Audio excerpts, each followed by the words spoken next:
I am well into my third decade designing here in Whatcom County. And I started in a design shop doing like bulk design work for new homes for contractors. And then I got steered towards doing remodels in that organization. And I really found that I enjoyed doing remodel work, reimagining spaces that already exist.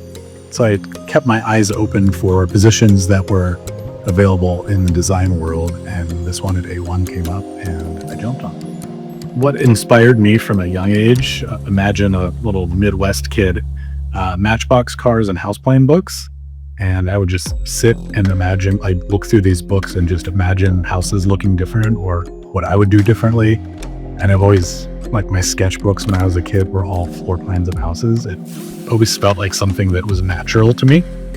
And it's always kind of been a part of even not only my work life, but my relaxation, my hobby life. When I'm not doing work here, I have a sketchbook and I'm drawing house plans.